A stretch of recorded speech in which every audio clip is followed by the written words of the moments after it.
Welcome to Nexa Arena talks. ഇന്ന് നമ്മൾ പറയാൻ പോകുന്നത് കളങ്കാവൽ എന്ന സിനിമയുടെ ചെറിയൊരു ഒപ്പീനിയനാണ്. ഇന്ന് രാവിലെ 10 മണിയുടെ ഷോ ആണ് നമ്മൾ കണ്ടത്. നമ്മുടെ സ്വദേശം പറവൂർ ഷഫാസ് തിയേറ്ററിലാണ് കണ്ടത്.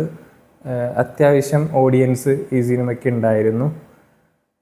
പടത്തെപ്പറ്റി പറയുകയാണെങ്കിൽ മമ്മൂട്ടി, വിനായകൻ എന്നിവരുടെ മികച്ച പ്രകടനം കാണാനും ഒരു നല്ലൊരു കഥയുടെ പിൻബലവുമുള്ള സിനിമയാണ് കളങ്കാവൽ.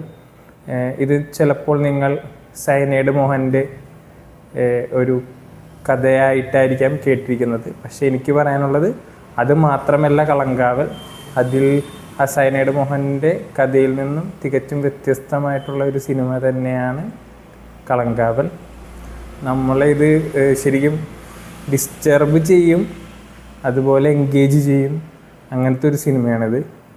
ഇത് എല്ലാവരുടെയും ഒരു ഇഷ്ട സിനിമയായി മാറുമോ എന്ന് എനിക്കറിയില്ല. പിന്നെ പ്രത്യേകിച്ച് ഒരു ഫാമിലി ഓഡിയൻസായിട്ട് കാണാൻ പോകാൻ പറ്റുമോ അതും എനിക്ക് ഡൗട്ടാണ്. പക്ഷേ നല്ലൊരു സിനിമയാണ്. ജിതിൻ കെ ജോസ് എന്ന നവാഗതനായ സംവിധായകനാണ് ഇത് ഡയറക്റ്റ് ചെയ്തിരിക്കുന്നത്. പുള്ളിയുടെ മികച്ച ഒരു തുടക്ക വർക്ക് തന്നെയായിരിക്കും ഇത്. പിന്നെ മമ്മൂട്ടിയുടെയും വിനായകൻ്റെയും ശക്തമായ പ്രകടനം അത് നമുക്ക് തിയേറ്ററിൽ തന്നെ ആസ്വദിക്കാനുണ്ട്. മുജീബ് റഹ്മാൻ്റെ ശക്തമായ സംഗീതം, എനിക്ക് തോന്നുന്നു അടുത്ത സുഷിൻ ശ്യാം ആകാൻ പറ്റിയ ഒരാളാണ് പുള്ളിയെന്ന് തോന്നുന്നു. കാരണം എക്കോയിലും നമ്മൾ കണ്ടാണ്, ഇപ്പോൾ ഇവിടെ കളങ്കാവലിലും മികച്ച ഒരു മ്യൂസിക് തന്നെയാണ് പുള്ളി ക്രിയേറ്റ് ചെയ്തിരിക്കുന്നത്.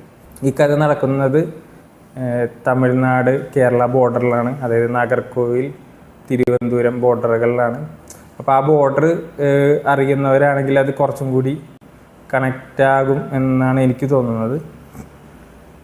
ഇനി വരുന്ന ആളുകളിൽ മമ്മൂട്ടിയുടെയും വിനായകൻ്റെയും അഭിനയത്തിൻ്റെ പേരിൽ അറിയപ്പെടാൻ പോകുന്നതും ചിലപ്പോൾ ധാരാളം അവാർഡുകൾ വാങ്ങിക്കൂട്ടാൻ പോകുന്ന ഒരു സിനിമയായിരിക്കും.